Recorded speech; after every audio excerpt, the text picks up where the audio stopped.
things that we can now do with the animation. Wait a second, I have to add a little bit here.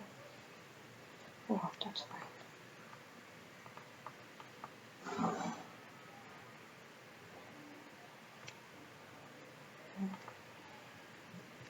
There, there, and there.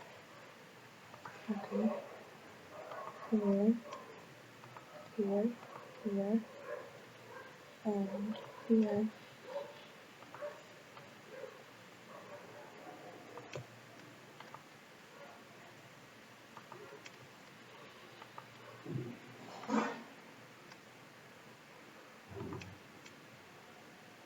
Okay, let's see it now.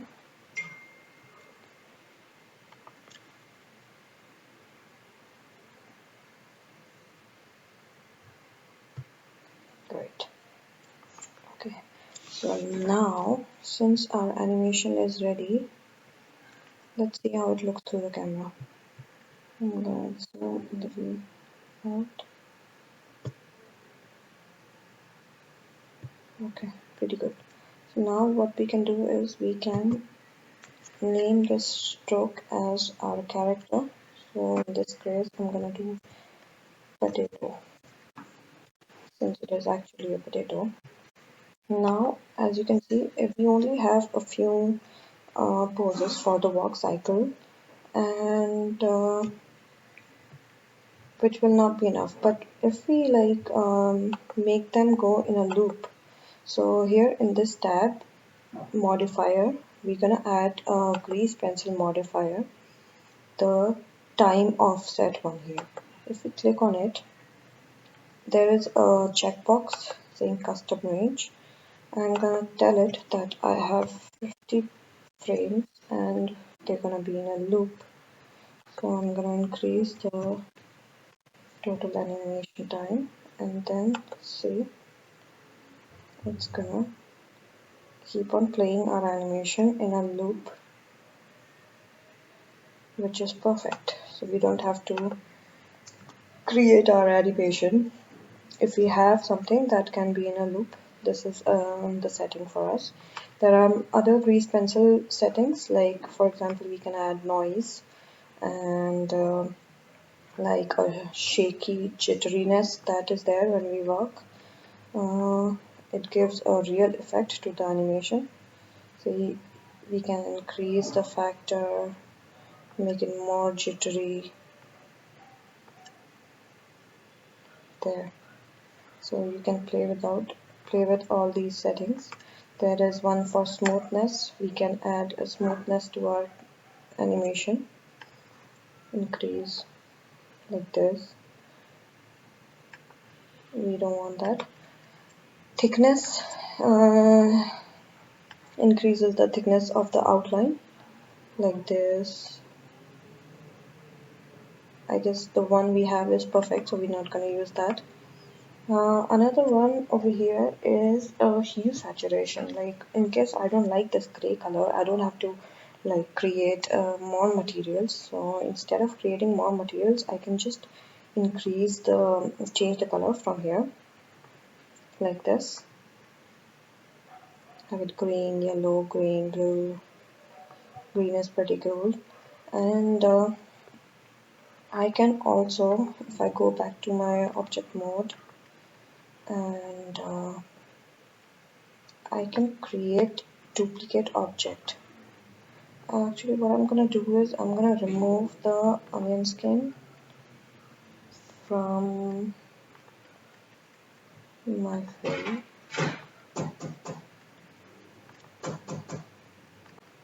So say I can just duplicate the object. I can press G, and here we are. I think I have another one. Yeah, I can reduce the size of my object. There, reduce the size of this one here, and this one there. They're looking like bodies without head. Anyways, okay, now if I play, they're all gonna be walking. So another thing I want to show you, if I go back to my modifier and I click on this time offset, I can change the offset of when the heads are bumping. So now they are not in a synchronized walk. They are walking all in their own frames. So now these all are actual duplicates. So they are their own objects. Each of them are new objects. So there are two options I have over here. I can either duplicate the object or I can duplicate linked. If I do that, um, this one is the duplicate linked, and just so that we know which one is which, let me change the color of the linked one to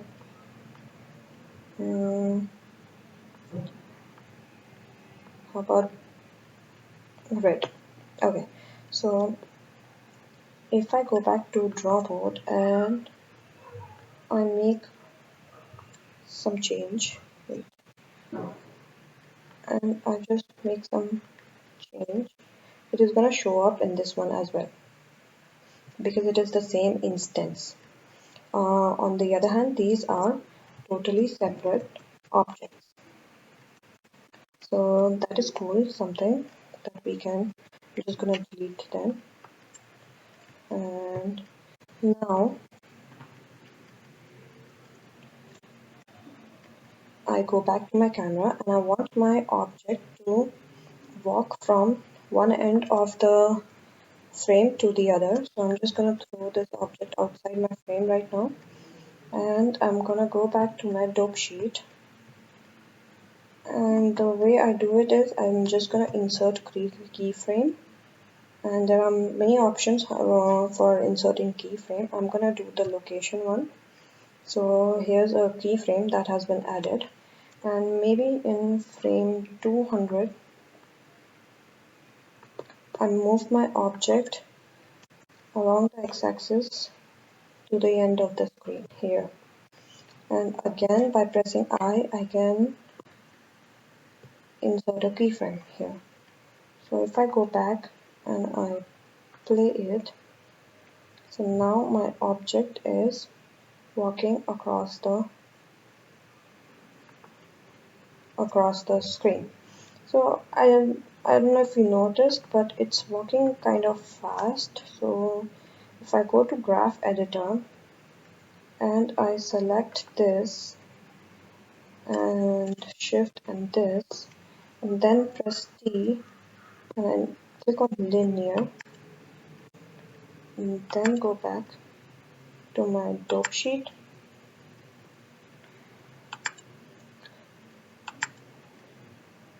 So you're gonna see that now I have a linear motion. I'm just gonna press G and push it to one frame and I play it. Now it's kind of not very fast. There.